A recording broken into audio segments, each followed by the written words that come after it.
Pessoal, hoje a gente vai estudar um livro que deu origem a um personagem icônico na literatura ocidental, que é o Sherlock Holmes, tá? Ele ficou tão famoso que muitas pessoas acreditaram que ele existiu de verdade, mas na verdade foi um personagem criado por um escritor chamado Arthur Conan Doyle, ok? Então vamos começar. Ó, separei essa apresentação em alguns tópicos, tá certo? Contexto histórico, a gente vai falar sobre o que é o positivismo e como isso influenciou a história do livro, falar brevemente sobre o enredo e os personagens principais e depois de como esse personagem deixou um legado cultural pra gente, que pode ser visitado em Londres, tá certo? E acessado também pela internet, visto na televisão e que inspirou jogos de videogame e tudo mais, ok? Então vamos começar. Ó, esse aqui é o Conan Doyle, que é o autor do O Estudo em Vermelho. Ele foi um dos criadores do gênero detetivesco moderno. Então, nós temos vários tipos de gêneros de detetives. Nós temos o detetive noir, por exemplo. Inclusive vai sair um filme com o Nicolas Cage, ou uma série, se eu não me engano, em que ele interpreta o Homem-Aranha noir, que é esse detetive mais sombrio, que às vezes usa violência para conseguir desvendar os mistérios, os crimes, né? E a gente tem um detetive diferente que utiliza a ciência para desvendar os crimes, que utiliza a lógica, a dedução, o experimento científico. E tudo isso que eu estou falando da ciência vem, na verdade, de uma época que valorizava esse tipo de visão de mundo, essa visão científica. Então, nós estamos falando da Era Vitoriana. A Era Vitoriana, aqui ó, impulsionada pela Revolução Industrial, transformou a Inglaterra com urbanização e novas dinâmicas sociais.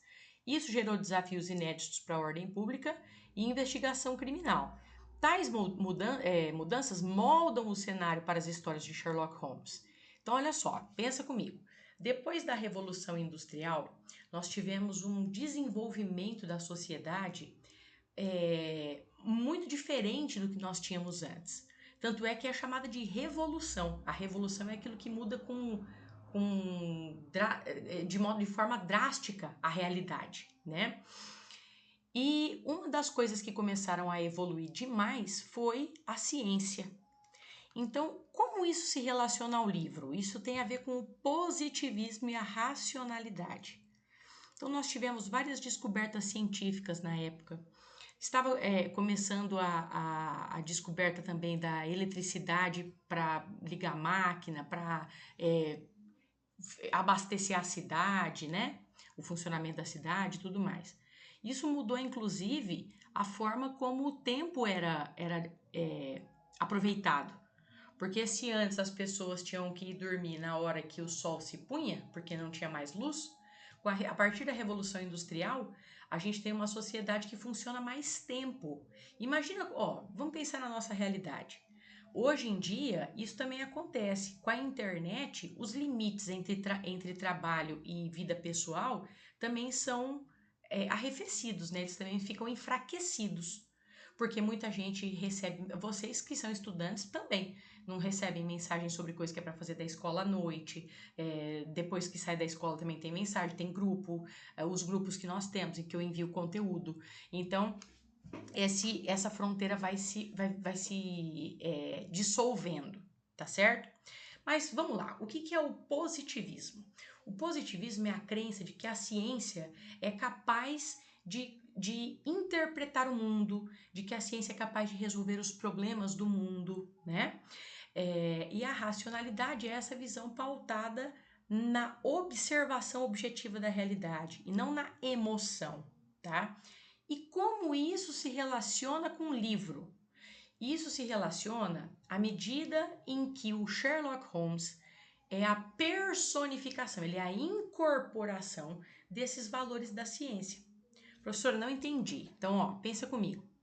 O Sherlock Holmes é um personagem que consegue desvendar os mistérios porque ele presta muita atenção nos detalhes. E ao prestar atenção nos detalhes, ele vai criando uma interpretação científica, ele faz pesquisa, ele faz experimento químico, ele mexe com várias substâncias, ele vai fazendo todo um percurso de ligar as provas, isso é científico, tá? Então, o que eu quero que vocês entendam?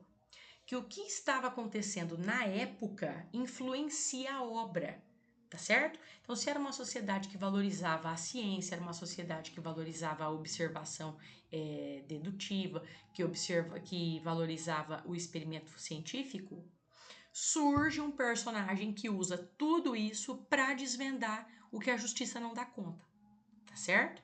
Então, essa é a relação entre o Sherlock Holmes e o positivismo, o cientificismo, que estava mais forte no século XIX. Quando a gente fala século XIX, sempre lembrando que é 1800 e pouquinho, tá bom?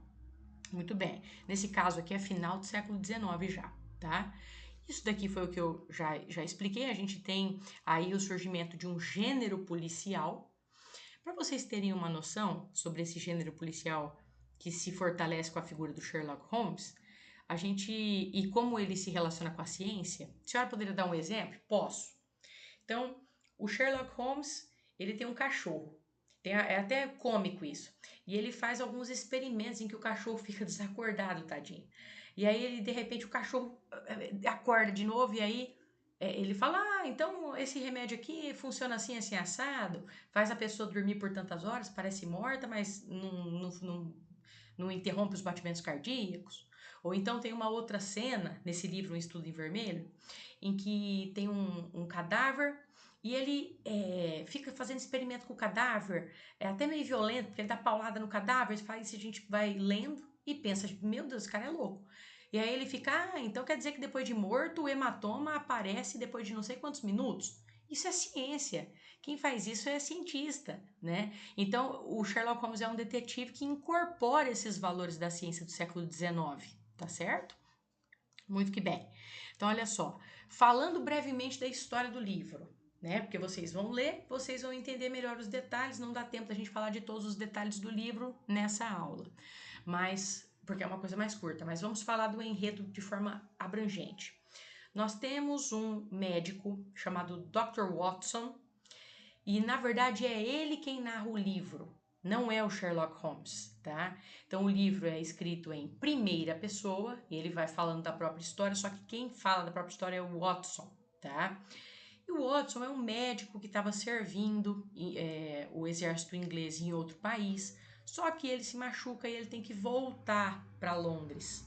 E quando ele volta para Londres, ele está em um bar com um amigo e ele comenta. Ele fala, nossa, eu precisava alugar um apartamento, é porque eu preciso dividir as contas com alguém, eu tô sem ninguém para fazer isso. E aí esse amigo com quem ele estava falando, fala assim, eu conheço um cara que também está procurando a mesma coisa. É o meu amigo Sherlock Holmes. E aí é assim que o Dr. Watson conhece o Sherlock Holmes, né? E eles dividem o apartamento, se tornam amigos e eles inclusive se ajudam, né? O Dr. Watson ajuda o Sherlock Holmes nas investigações. E aí o que acontece? Tem uma cena de um crime em que tem um cadáver e tá escrito na parede uma palavra cujo significado os investigadores, a polícia não compreende, porque não é inglês, né? E tá escrito com sangue na parede, assim. E aí eles vão investigar. Tem um outro investigador que tenta descobrir também aquilo, mas o que mais se sai bem é o Sherlock Holmes. E aí ele vai... Só que a gente não descobre tudo junto com o Sherlock Holmes. Porque nós não estamos dentro da cabeça dele, nós estamos dentro da cabeça do Dr. Watson, né? Então, isso ajuda a construir o suspense da trama. Porque se o narrador fosse o próprio Sherlock Holmes, nós íamos desvendando as pistas desde o começo. Então, às vezes, quando chegasse no final do livro, já não ia haver tanto mistério, tá? Então, isso é uma técnica narrativa para que a gente fique atento e curioso até o final do livro. Porque se fosse o próprio Sherlock Holmes contando, a gente teria descoberto o final antes, tá? Bom, vamos ver o que mais aqui sobre a trama. Então, tem esse crime, o Sherlock Holmes é escolhido para investigá-la, o Dr. Watson vai ajudando, até que chega numa certa parte do livro em que volta-se no tempo e começa a história de outras personagens. A história dessas outras personagens envolve um romance que foi proibido por causa de uma religião, numa comunidade bem afastada nos Estados Unidos. Essas duas pessoas que se amavam, né? O Jefferson Hope e a Lucy Ferrier. Eles são perseguidos, acontece assassinato, e aí tudo o que acontece no presente do Sherlock Holmes é resultado de uma vingança por causa dessa história na comunidade distante dos Estados Unidos. Então, essas duas partes estão ligadas, uma explica a outra, tá certo?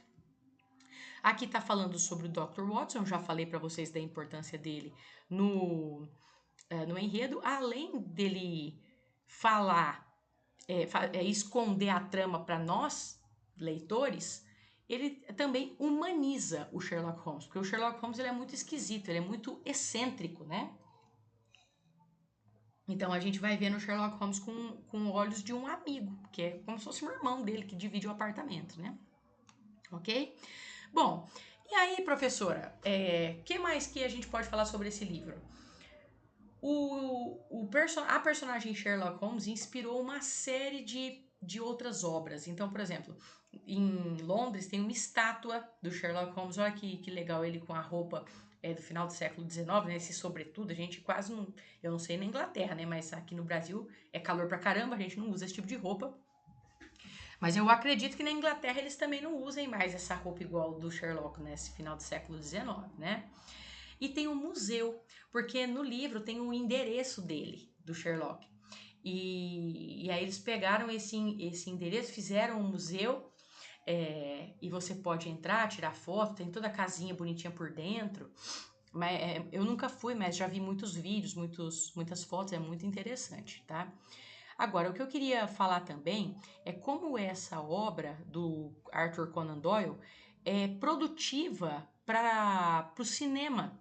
Por exemplo, tem uma série com aquele ator que fez o Doutor Estranho da Marvel, me esqueci do nome dele agora, mas ele tem uma série na BBC em que ele interpreta o Sherlock Holmes, tá? De uma maneira mais atualizada, assim, mais moderna.